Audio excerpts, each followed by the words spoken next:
Hi, I'm Dave Harvey. I'm Executive Director of Toronto Park People. We're an independent charity that is the catalyst for better parks in the City of Toronto. What do good city parks have to do with building a sustainable society? In my opinion, city parks are the center point for so many different elements of a livable, successful city. Good physical and mental health, beauty, inspiration, economic development, and most importantly, being the connections for all of our different communities.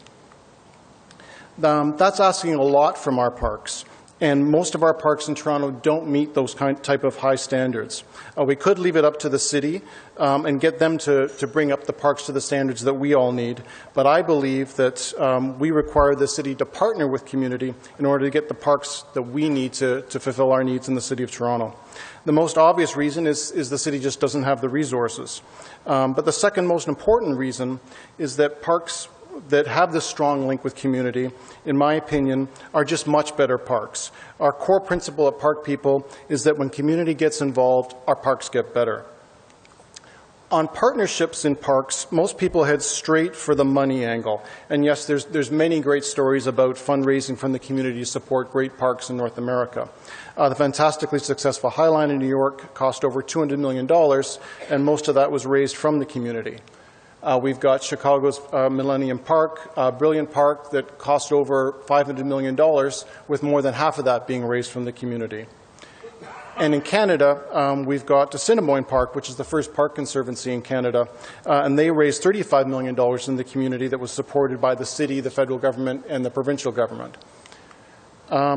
Yes, community funding for parks is important and needed. We have to be extremely careful that we don't commercialize our parks, and just as important, we don't let government off the hook. Our role is to, and the community's role is to support government, make sure they fulfill the needs, what's needed in their parks, and then we go over and above that to deliver these kind of great parks we need. While money is always very nice, but in my opinion, the most important partnership element for parks is community involvement.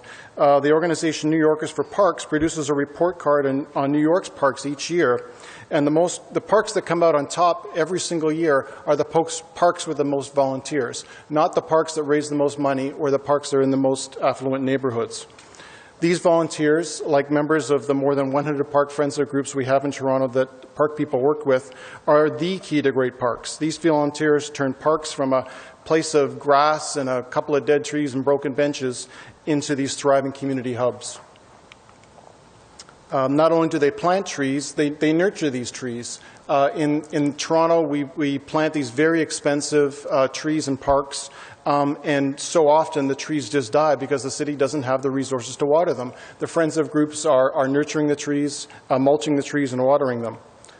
Park groups put on fantastic events that animate the community and bring the community together. This is the Fire Festival in Maple Park in Etobicoke.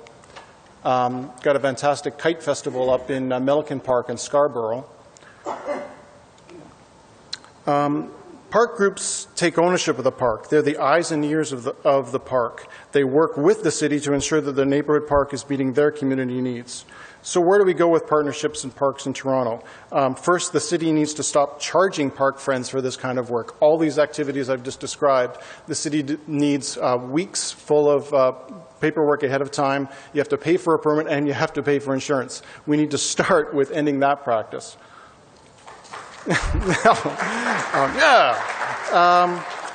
But there are also opportunities for raising funding. The Waterfront Toronto is building wonderful parks, like this is Sherbourne Common. There's also the Corktown Common. But once built, Waterfront Toronto gives them over to the City of Toronto, and the City of Toronto is right up front saying, we don't have the money to maintain these.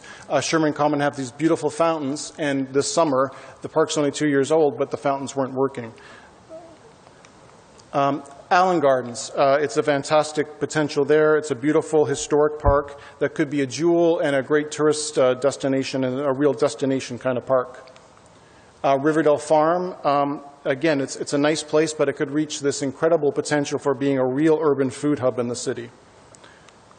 New parks. There's this fantastic idea for a new 5-kilometer-long linear park just north of DuPont called the Green Line. Yeah, come on for the green line. And this park, unfortunately, didn't have, well, we're going to have it in a smaller role. This is hoarding at Yonge and Wellesley. There was a piece of land there owned by the provincial government that was worth $55 million. And the province chose to sell it to a developer instead of making it to a park. But the community is still working with the councillor to make a smaller park there at least. And again, there's a number of other conservancy opportunities around the city, and Park People is going to be making a real role to make some of those conservancies happen.